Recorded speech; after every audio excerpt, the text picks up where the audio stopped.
에스더 선교회 다시 한번 우리 박수해 줄까요? 감사합니다. 너무 귀한 찬양 감사드리고 하나님께 영광의 박수 올려드립니다. 감사합니다.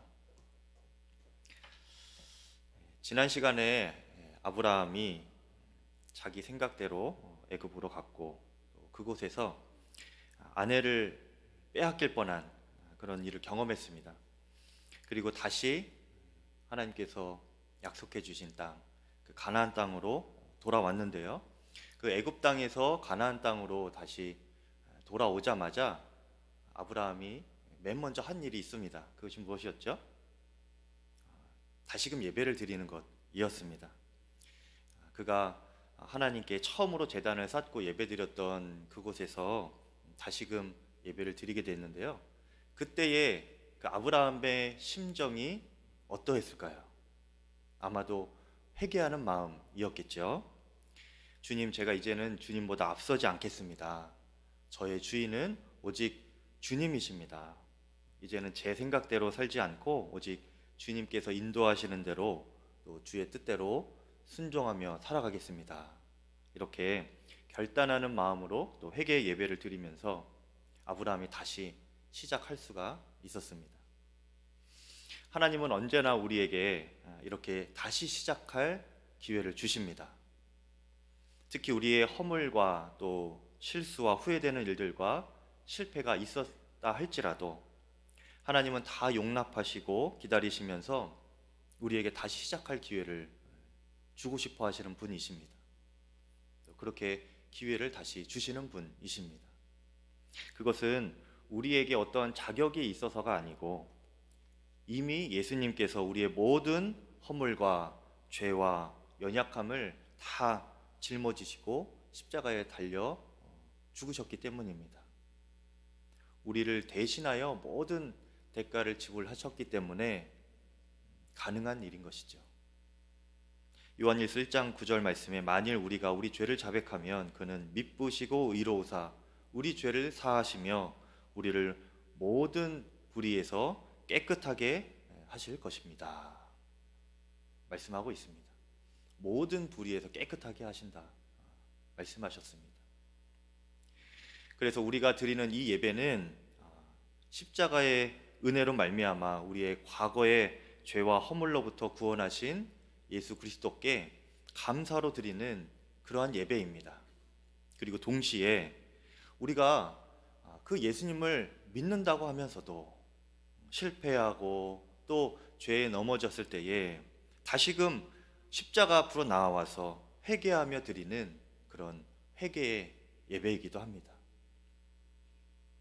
그렇기 때문에 우리가 죄를 짓는 것보다 더 안 좋은 것이 무엇이냐면 회개하지 않는 것입니다. 주님께서 이렇게 다시 시작할 수 있는 기회를 계속 주시는데 우리가 회개하지 아니하고 또 하나님을 피해 다니는 것, 이것이 우리가 죄 지는 것보다 더 안 좋은 거예요. 사탄은 우리 마음에 죄책감을 심어주고 또 사람들을 피하게 만들고 또 교회도 나가기 싫게 만들 때가 있습니다. 그렇게 해서 다시 시작하지 못하게 만드는 거죠. 회개의 예배, 다시금 주님 앞에 나아와 새로운 기회를 얻을 수 있는 그 지점을 사단은 막는 것입니다. 만일 여러분 마음 가운데 그런 마음의 죄책감과 근심 또 후회되는 일에 사로잡혀만 있다면 빨리 털어버리고 주님께로 나아가시기를 바랍니다. 이렇게 나오셔서 너무 잘하셨고요. 이후에도 여러분 사단의 속임수와 사단이 주는 죄책감과 정죄감에 여러분 휩싸이지 않기를 바랍니다. 언제나 십자가를 바라보며 다시 나올 수가 있는 것이 여러분들의 특권인 것입니다. 우리가 우리 자신이 그럴 뿐만 아니라 동시에 다른 사람을 볼 때도 이것은 마찬가지입니다. 우리가 어떤 사람을 보면 또 어떤 성도님을 보면 저 사람 교회 다니면서 왜 저러냐, 저런 사람은 교회 다니면 안 돼, 이렇게 마음에 생각될 정도로 그런 대상들이 종종 있게 되죠. 그런데 우리가 상대방을 볼 때에 그렇게 쉽게 판단하거나 정죄해서는 안 됩니다. 하나님은 우리가 정죄하고 또 미워할 만한 그러한 죄인이라 할지라도 우리 마음에는 그렇게 충분히 정죄당할 만한 사람이라 생각이 들지라도 우리가 십자가를 의지하며 회개할 때 하나님은 그 누구라도 그 모든 불의에서 깨끗하게 하여 주시고 다 용서하여 주시고 받아 주실 것이기 때문입니다. 그러니 우리가 그런 이들을 만난다면, 그런 이들이 우리 마음 가운데 있다면 그들이 주 예수 그리스도의 십자가 앞으로 나아갈 수 있도록 도와주어야 하고요, 또 위에서 중보기도 해줄 수 있어야 하는 것입니다. 그것이 용서받은 자로서 또 베풀 수 있는 은혜의 삶인 것이죠. 이렇게 우리는 언제나 예수 그리스도의 십자가를 힘입어서 다시 시작할 수 있고, 그 시작은 언제나 회개의 예배입니다. 그리고 중요한 것은 이렇게 회개하여 하나님의 용서와 사랑을 입은 사람이 그 삶에도 변화가 있는데요, 회개에 합당한 삶을 살게 되는 것입니다. 하나님의 눈으로 세상을 바라볼 수 있게 되고 하나님의 마음으로 살아갈 수가 있게 됩니다. 오늘 아브라함이 그렇게 하나님 앞에 회개하면서 예배를 드린 이후의 삶도 이전과는 달라진 삶이 보여지게 됩니다. 아브라함이 이 애굽을 떠날 때에 다시금 약속의 땅 가나안으로 돌아올 때에 재산이 훨씬 불어났습니다. 아내를 누이라고 속이고 그 이집트 왕에게 받은 대가였지요. 그런데 그것을 이집트 왕이 아내를 다시 돌려줄 때에 그 재물을 다시 빼앗지는 않았습니다. 그냥 주었어요. 그래서 결과적으로는 아내도 없게 다시 찾게 되고 재물도 아주 많아지게 되었지요. 감당할 수 없을 정도가 되었는데 어느 정도로 늘어났는가 하면 아브라함과 롯, 조카 롯이 각각 소유하고 있는 그 장막을 칠 장소와 가지고 있는 소유하고 있는 그 가축들을 먹일 그럴 땅이 모자랄 정도였습니다. 그 정도로 재산이 많아졌습니다. 그래서 이 아브라함과 롯의 가축을 치는 그 일꾼들이 서로 자신들의 가축을 먹일 땅을 차지하고 확보하기 위하여서 싸우는 지경까지 이르게 됐습니다. 그런데 그 다툼이 굉장히 심했었나 봅니다. 그 소문이 아브라함의 귀에까지 들어가게 됐고요. 아브라함이 이것을 그냥 두어서는 안 되겠다, 큰일이 나겠다 라고 생각하면서 롯을 불러서 롯에게 이렇게 유명한 제안을 합니다. 너가 좌하면 내가 우하겠고 너가 우하면 내가 좌하겠다. 무슨 말입니까? 우리는 한 가족이니까 우리가 서로 싸우게 하지 말자. 롯, 너가 먼저 땅을 선택해라.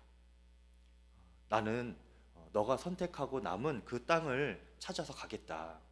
이렇게 아브라함이 롯에게 제안을 하는 것입니다. 사실 이 아브라함과 롯의 관계는 친척 관계이죠. 그리고 아브라함이 윗사람입니다. 롯이 조카이고 아브라함이 삼촌뻘 되는 관계이죠. 재산도 다 그것이 아브라함의 재산 아닙니까, 여러분? 그렇죠. 그리고 옆에 따라다니는 조카 롯에게 이렇게 떼어준 것입니다. 그러니 사실 이런 다툼이 있으면 여러분이 롯이라면 어떻게 하겠습니까?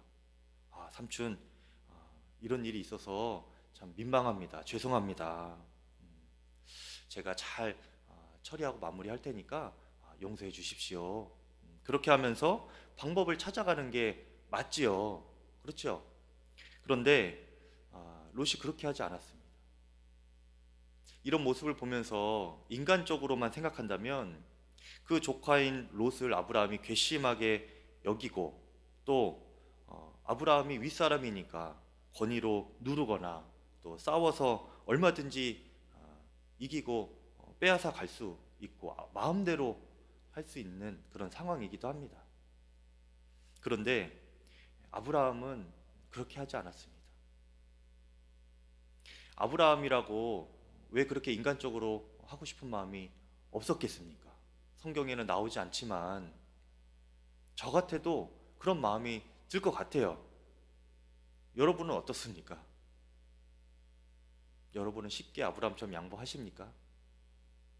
그런 마음이 선뜻 드세요? 네, 그럼 저만 드는 걸로 그러면 하겠습니다. 여러분은 다 착하시니까. 아브라함이 그런 인간적인 마음이 들었겠지요.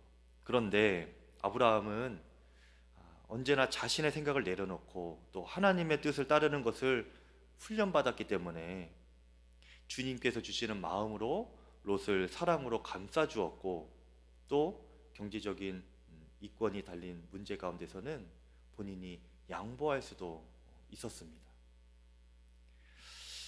우리도 이렇게 다른 사람을 대하는 마음이 이전보다 더 넓어지기를 바랍니다.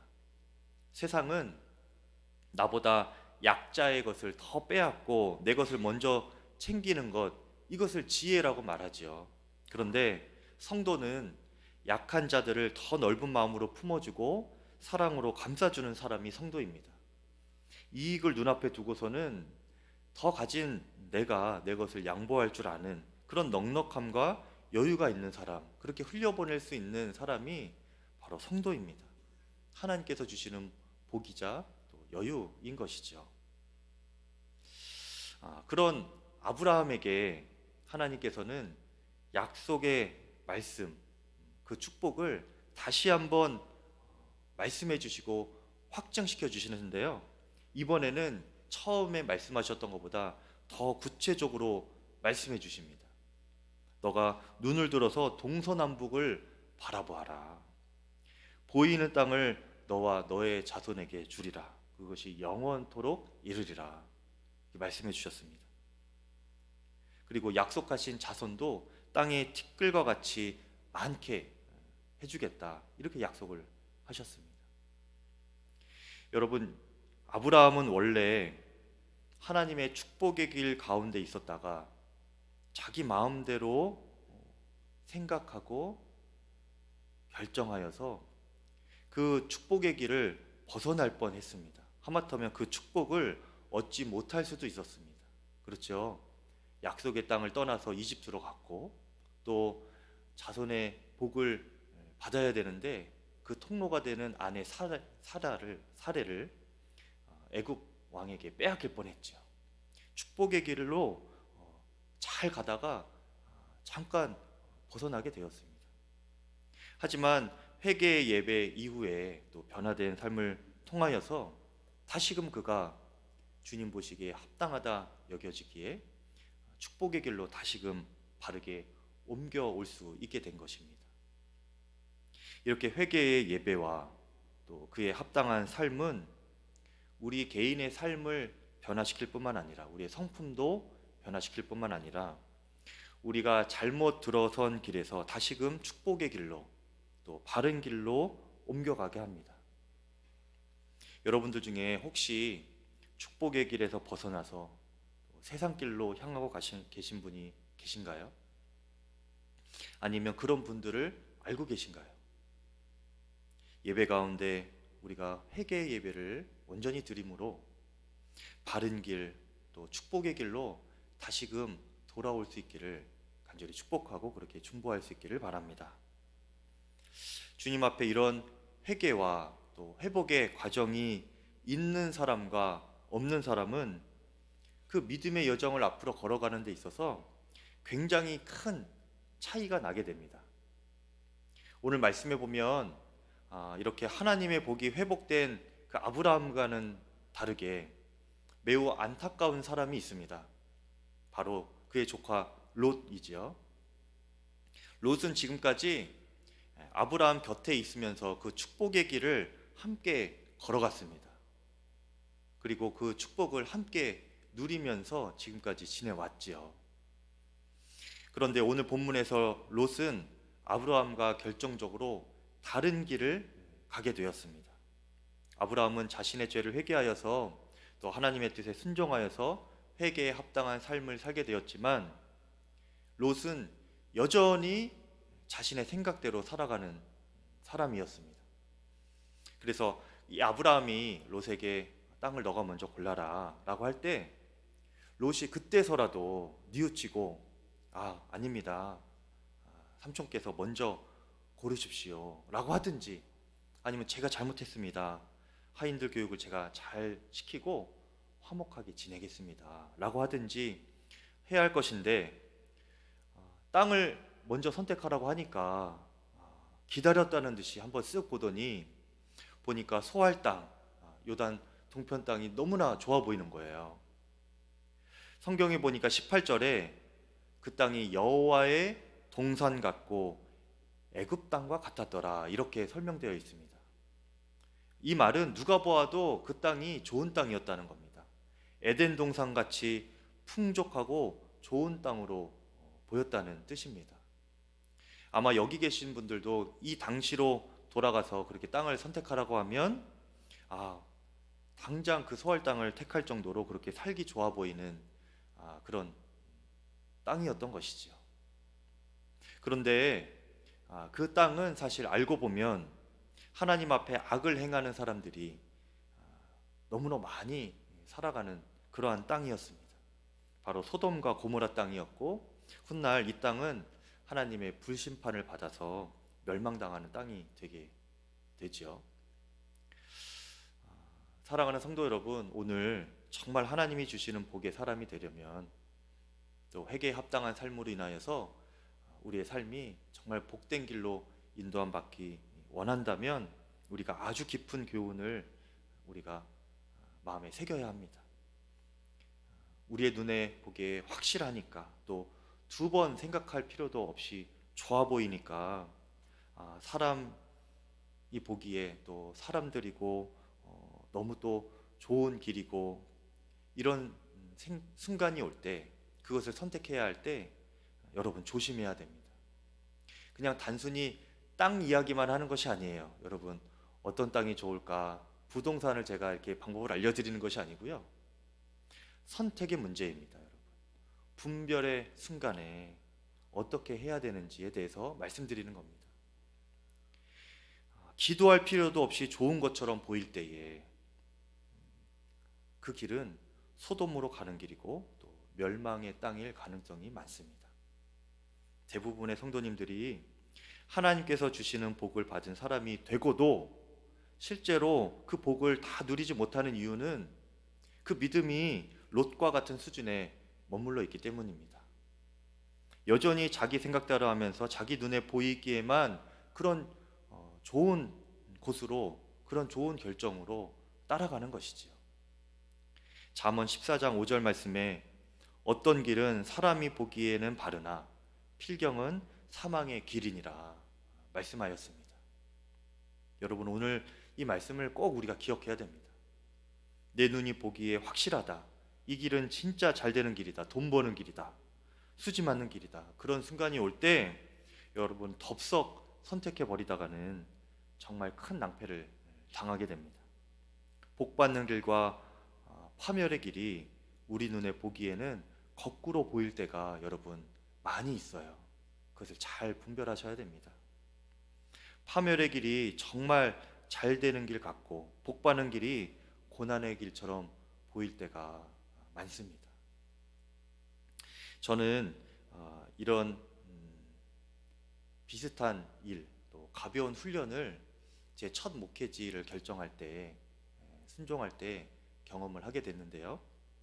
제가 이제 수련목 전도사 과정을 이제 3년인데, 저희 조현호 전도사님도 올해가 이제 3년째입니다. 요 때쯤에 저는 이제 연초부터 1월 1일부터 작정 기도를 했어요. 그래서 1년 동안 기도하면서 하나님께서 이제 첫 목회를 나가는 교회를 어떻게 인도하실지 기도를 매일 새벽마다 했습니다. 근데 그때 기도하면 하나님께서 주시는 생각들도 있고 또 떠오르게 하시는 장면들도 있지 않습니까?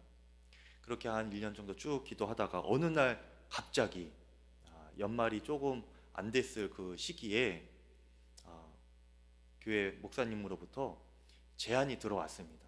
그래서 전남 곡성에 칠봉교회라는 곳이 있는데 거기에 자리가 났으니 한번 가봐라 하시는 거예요. 생전 처음 곡성이라는 곳에 처음 갔습니다.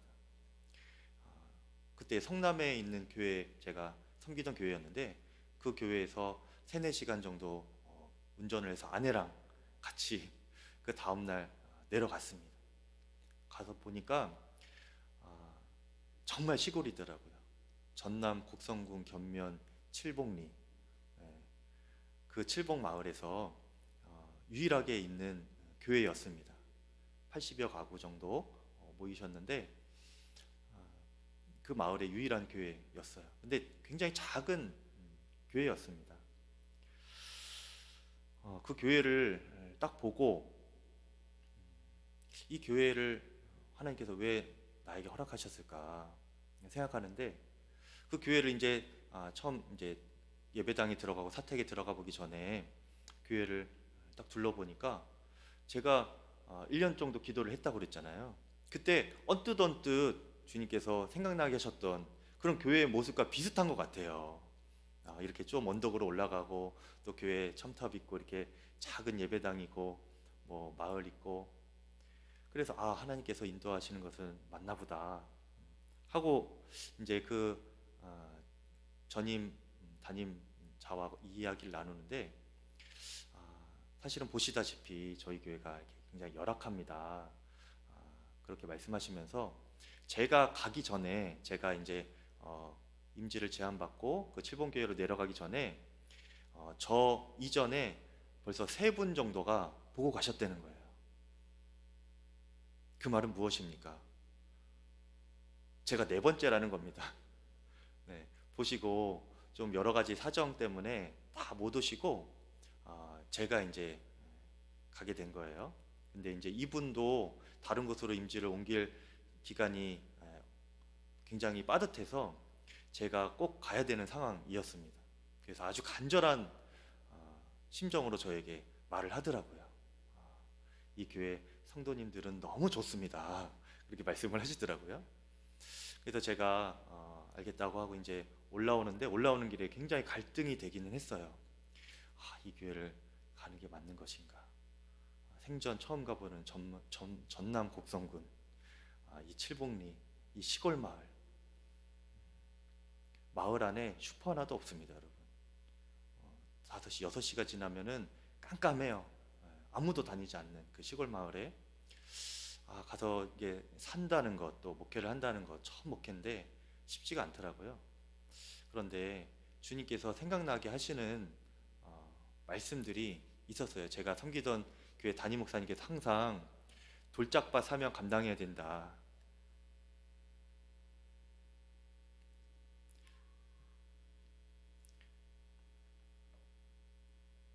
항상 그런 말씀을 많이 하셨거든요. 그래, 내 눈에 보기에 힘들고 또 어려워 보여도 그것이 주님께서 주시는 참 복된 길, 또 축복의 땅일 수 있겠구나. 그것이 믿어졌습니다. 그리고 이제 그곳에서 목회를 하고, 물론 또 살면서 어려운 때도 있지만 3년 동안 너무나 행복하게 그곳에서 목회를 했고, 또 제 평생에 목회하는데 정말 잊지 못할 추억들, 또 목회자로서의 마음들, 또 하나님께서 교회를 생각하시고 또 성도님을 생각하시는 그 마음이 무엇인지 3년 동안 너무너무 잘 알 수가 있었어요. 그렇게 저는 눈에 보이는 것으로만 다 판단해서는 안 되는 것이구나 생각하게 되었습니다. 그러니까 우리가 세상을 볼 때에는 우리가 사람의 눈이 아니라 언제나 하나님의 눈으로 볼 수 있어야 됩니다. 하나님의 계획을 알 수 있어야 되고요, 하나님의 관점으로 볼 수 있어야 됩니다. 회개하면서 또 하나님의 마음으로 살아가는 사람에게는 이 길이 보이지만 여전히 회개하지 않고 내 마음대로 살아가는 사람에게는 이 길이 거꾸로 보이게 되는 거예요.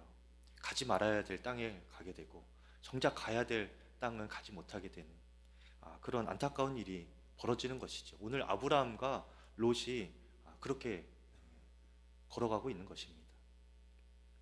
여기서부터 아브라함과 롯의 인생이 축복의 길과 멸망의 길로 갈라지게 되는 것이죠. 여러분, 그러니 다시 한번 말씀드리자면 죄 지는 것보다 더 무서운 것이 회개하지 않는 것입니다. 돌이키지 못하고 또 하나님의 눈으로 보지 못하게 되는 것, 이것이 더 안타까운 일인 거예요. 여러분, 회개의 예배로 항상 나오시면서 하나님께서 주시는 다시 시작하는 은혜를 여러분 모든 예배 가운데 꼭 얻으시기를 바랍니다. 이렇게 아브라함은 비록 실수하고 또 죄를 지었었지만 회개함으로 다시금 하나님의 은혜를 입어서 변화되고 또 축복의 길로 인도함 받았는데요.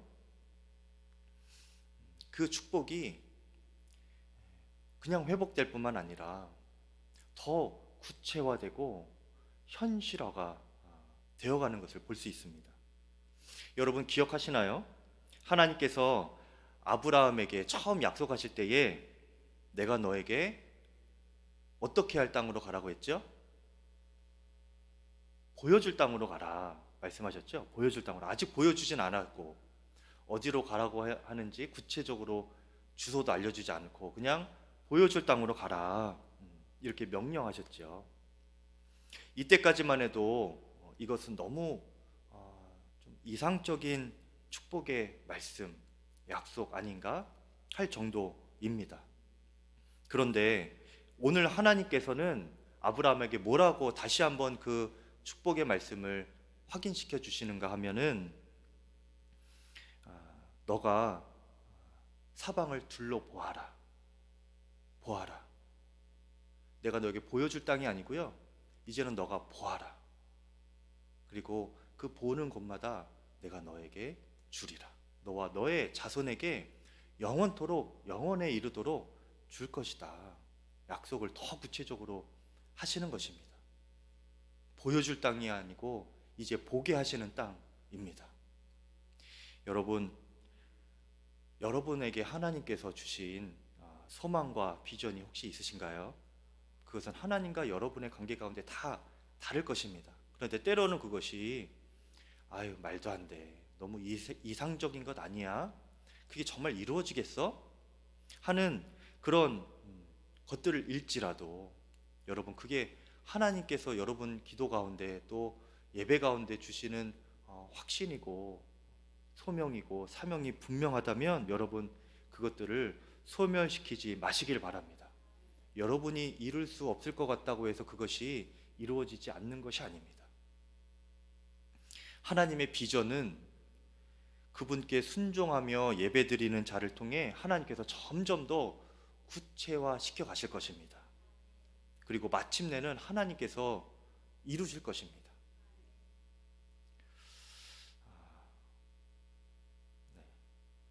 마지막으로 아브라함은 무엇보다 그의 예배가 변화되었습니다. 오늘 말씀 마지막 절에 보니까 더 구체화된 그 축복의 말씀 이후에 아브라함이 헤브론에서 다시 예배를 드렸습니다. 애굽에서 실패한 이후에 그의 예배는 회개의 예배였다라고 말씀드렸죠. 다시는 제가 이렇게 살지 않겠습니다. 주님을 주인으로 모시고 주님만 따라가겠습니다. 그렇게 회개의 결단이 있는 회개의 예배였다면 오늘 이제 주님의 축복을 받고 다시금 구체화된 주의 약속을 받은 이후에 그가 헤브론에서 드리는 이 예배는 그럼 어떤 마음으로 드리는 예배였을까요? 감사의 예배 아니었겠습니까, 여러분? 그렇죠? 이에 아브라함이 장막을 옮겨 헤브론에 있는 마므리 상술의 숲풀에 이르러 거주하며 거기서 여호와를 위하여 제단을 쌓았더라.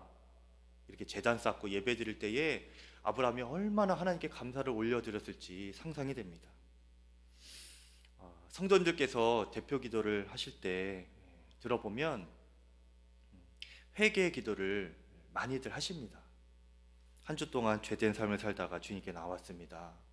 저의 무지함과 연약함과 또 교만함, 이런 죄들을 주님 용서하여 주십시오. 완악한 죄인을 용서하여 주십시오. 이렇게 회개의 기도를 드릴 때가 많이 있어요. 너무나 귀한 마음이죠. 그런 고백이지요.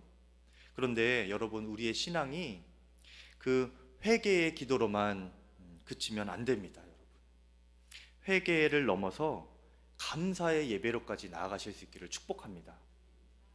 나를 보면 회개할 것밖에 없지만 그런 나를 참으시고 기다리시고 또 용서하시고 또 인자하심으로 끝까지 참고 기다리심으로 그렇게 우리를 사랑하시는 그 주님께 감사의 기도와 찬양으로 우리가 예배를 드리는 데까지 나가야 하는 것이죠. 우리 평생의 예배가 이렇게 회개와 회복을 넘어서 감사의 예배로 드려질 수 있기를 축복합니다. 오늘 우리 양평감리교회가 창립 49주년이죠. 내년이 이제 50주년입니다.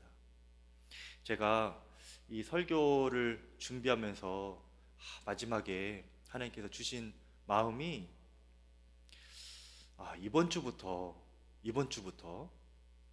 내년 50주년 주일 예배를, 기념 주일 예배를 드릴 때까지 우리가 드리는 매 주일의 예배마다 모든 성도님들의 마음 가운데 이 감사의 기도 제목이 고백되어지는 주일 예배가 됐으면 좋겠다 하는 생각이 들었습니다.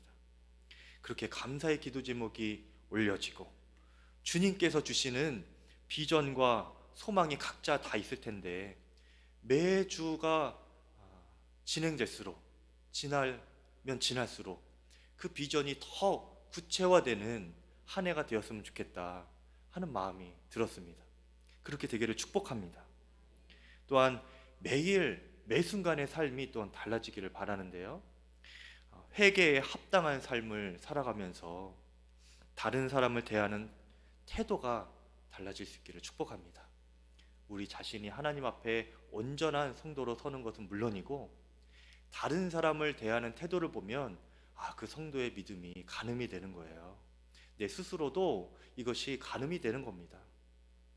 서로 양보하고 너그럽게 대하고 또 내가 가진 것을 베풀고 나눌 수 있는 그런 성도의 교제 가운데 아깝다는 것이 아니라, 내가 손해본다는 마음이 아니라 이것이 너무나 기쁜 것, 이것이 너무나 감사한 것, 하나님께서 주실 복이 더 크게 믿어지는 것이 바로 성도의 삶인 것입니다. 저와 여러분의 모든 삶이 그렇게 되기를 축복하고 그런 양평감리교회가 되기를 간절히 소망합니다.